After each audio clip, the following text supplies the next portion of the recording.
Hi, this is Mike with PriceActionTradingSystem.com, and I'm going to try to demonstrate this long trade for you. We got a second entry long here. Had this new high, we pulled back. We had our first entry break up, then we pulled back. Tried to go lower, created a double bottom. You see all these closes, ticked one tick lower and then reversed. And then when we broke above this bar, that created the second entry. Because this bar closed on its high and this one opened right here without it dropping back, when this ticked up here, I slid a limit order in there because usually those little gaps get filled. So I'm thinking prices were going to tick back, and they did fill me, even though they didn't seem to tick through, at least according to the chart. But sometimes I'll notice that you won't see the tick through, and then I'll reload my chart later and you'll see that it did. So I don't know if prices actually traded back down here or not, but it doesn't look like it according to my chart. But anyway, I was lucky enough to get this limit order filled right here, and what I'm trying to do is scalp out a portion of my trade before we get back to the highs up here, and then I've got my target for a couple of runners up here, and I'll explain to you in a minute why I like this target. Many of you heard me talk about our algorithm that tells us where prices are likely to create a pivot, and this is one of those areas up here. I put this line right here where that is at 1401 and a quarter, and then there's a couple of other reasons I like that area. And if you take this leg right here and measure it and then drag this one up, you'll see that's exactly where that target is as well. So a measured move will take us to there, and I believe measured move here will also take us to there. So I'm getting a couple of different reasons, a couple of different targets up there, and there's one other one here. You got this target right here, and if you slide that over here, you see that target is up there in that same general area. So, and then when their algorithm also gives me this area as a reversal type area, I pay attention to it. So we'll just see how this plays out. It's not really taking off like I thought it would, but we still have this little gap here that didn't quite appear to get filled. And like I said, sometimes those prices will tick so quickly that it doesn't register them, but generally if there is a gap there, prices will tick back first and fill it. Even though that's not really technically a gap, my experience tells me that those little areas get filled. And here's an example of one. You see this bar closed on its very high. It opened right here, and before it actually took off, it ticked back. And so there's generally always some overlap. It's very rare that you get these little thin spots that don't get filled. I like to call these thin spots because there's no overlap, in other words. So we'll see what happens. And this starts to get too long, and actually I need to make sure my stop, I'm going to put it just below this is my signal bar that created that trade entry, so I'm going to put my stop one tick. And a lot of times you give it two, especially if you're inside 2 points. And you can see I'm by putting it right there, I've got a 1 point stop and a 1 point target. And I usually start with a 2 point stop, which would have been right here, 37 and a quarter, because or 97 and a quarter, because my entry was 98. Actually, I'll take that back. Be 96 and 3/4. So that would have been a 2 point stop, but I'm not going to give it that much. I'm just going to give it a pointer. I'm going to go with one tick below my signal bar. And let's see if we can get our scalp here. And prices have really struggled to get above this 99 area.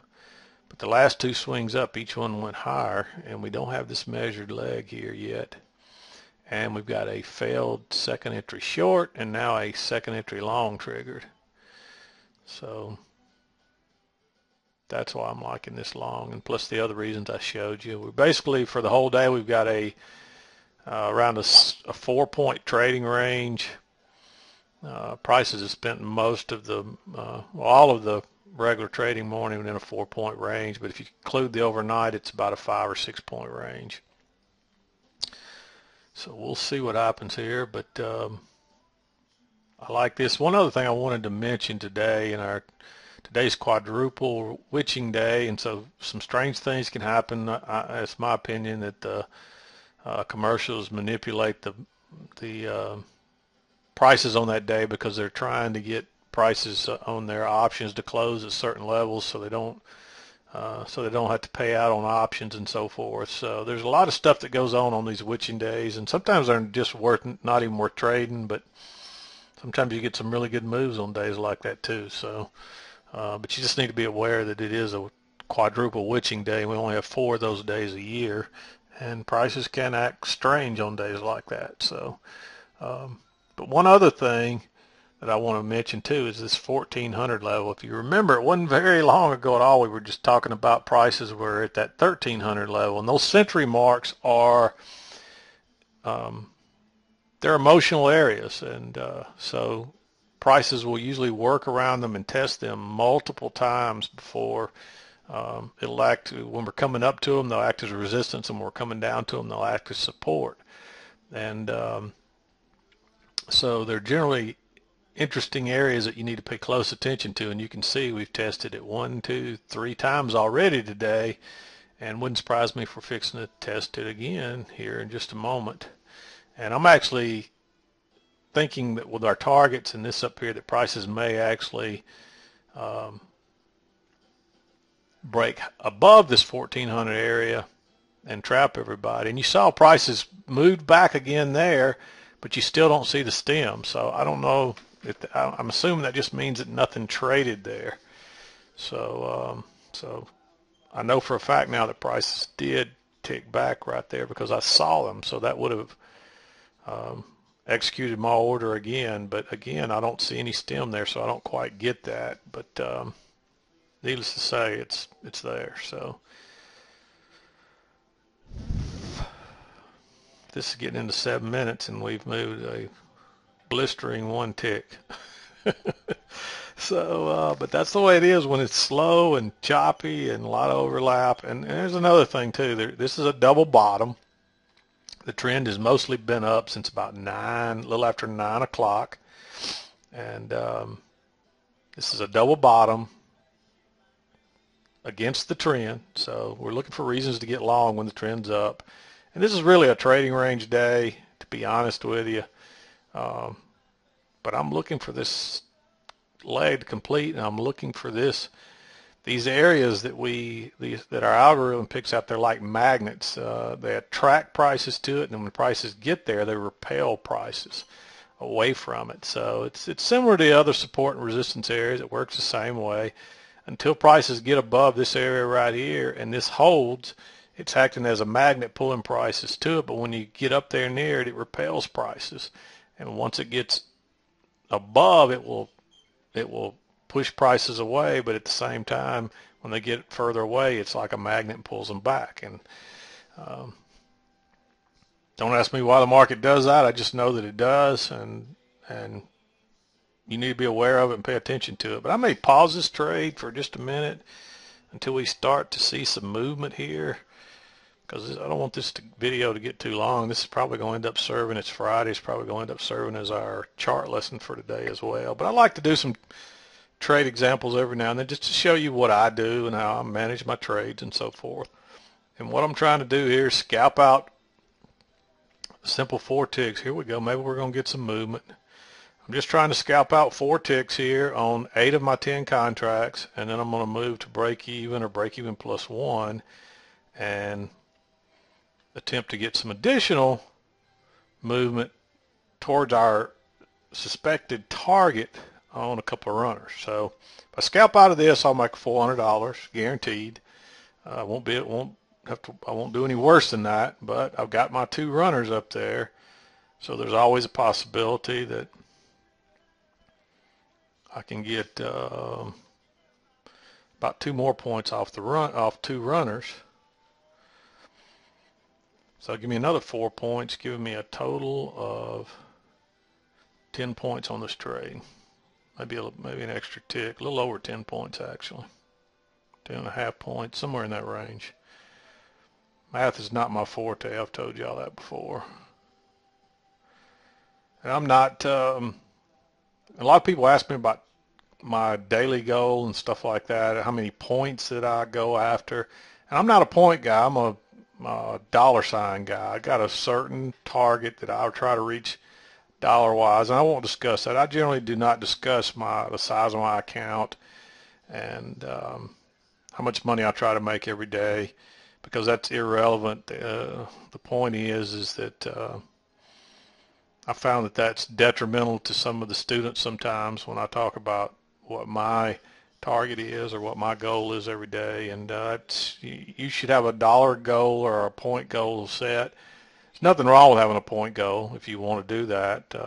But I have a dollar because I don't always trade 10 contracts. Sometimes I'll go in with 5. Sometimes I'll go in with 2. It just depends on how I'm feeling, how well I'm doing that day, and how quickly I want to be done. And normally I'm done well before lunch, but I saw this setting up, and I wasn't quite at my goal yet, so I decided I'd take this trade and try to demonstrate it for her if I could get filled, and I have gotten filled.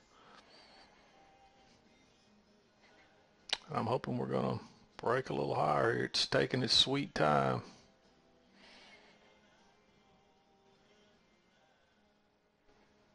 We're about 12 minutes in on this trade right now.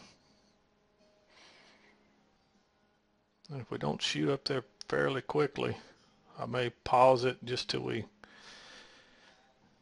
break above this little swing high right here, because that's probably the key. That's probably where your stops are going to be. And if we hit those, it might pop us on up there and take me out of my trade. And we may get a lot of resistance right here. But that's why I'm scalping out part of my trade and holding my runners, because if we go higher, I'm prepared to make more. But if not, I'm going to make sure I get my payday here.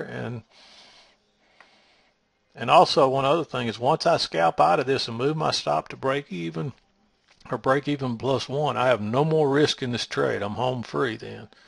Doesn't matter what happens after that point. Sure, I want it to go higher where I can make more money, but if it doesn't matter, because I've already made my money and I have no more risk in the trade.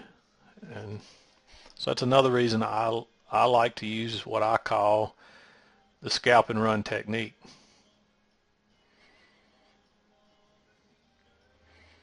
You can see this bar is about to end, and they're trying to end it as a bullish bar. We'll see. Got about 8 ticks left, 6 ticks.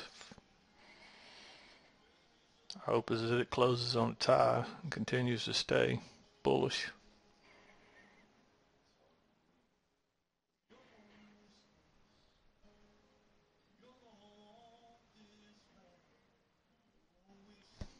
And it has a bullish slant. It didn't close on its high.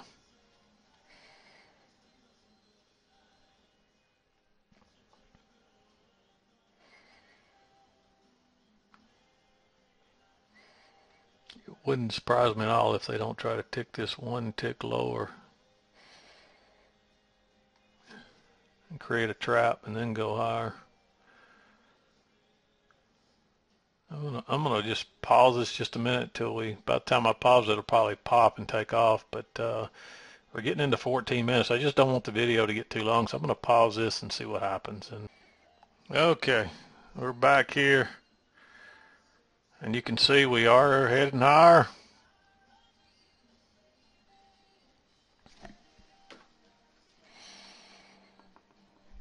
We need a couple more ticks to exit this trade with a profit.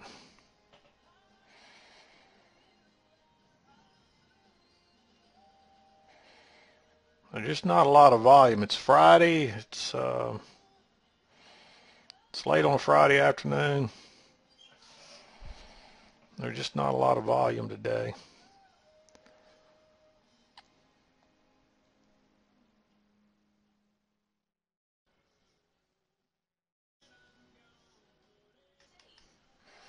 And you can see this bar ended as a doji. And I'm just going to show you what I do. I'm going to try to get out of this trade with a tick, because this is not looking good. And what's probably what I'm expecting may happen is that prices may break lower here and trap people, then go higher. All right, I got out right there.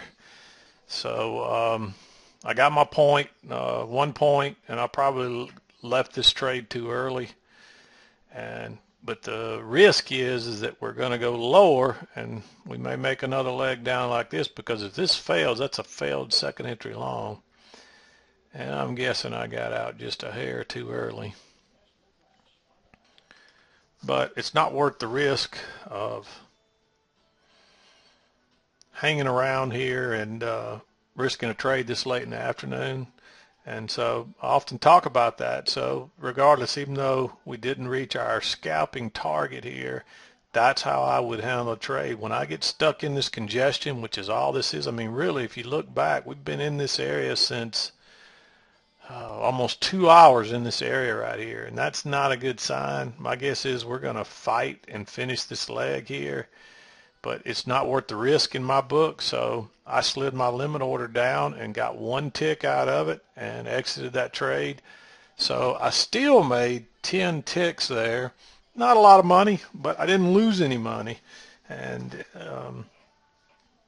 so I didn't quite make my target today. So that got me close, because I was close already, but I still didn't quite get it. Actually, with 10 ticks, we made probably $8. So we still made almost $100 there. Of course, that's a lot of risk to take. Of course, that trade never went against us even 1 tick, because we entered here at 98.75, and that trade never went against us even a single tick. So, but anyway, I'm going to wrap this up. This is 20 minutes. Hope you had a good trading day today, and hopefully that shows you a good example of what I do when I enter a trade and it doesn't work out the way I expect. And that trade didn't really fail, and I'm still thinking we're probably going to reach this target. But when I start to see all this overlap and all this congestion, that's not a good sign.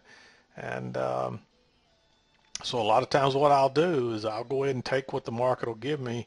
I might have even, if it had dropped on down, I might have even tried to get out at break even, but I still was lucky enough to get a point out of that one. And that's how I handle that trade. So anyway, I'm going to wrap it up. This is Mac with PriceActionTradingSystem.com, and have a good weekend, and we'll see you next week.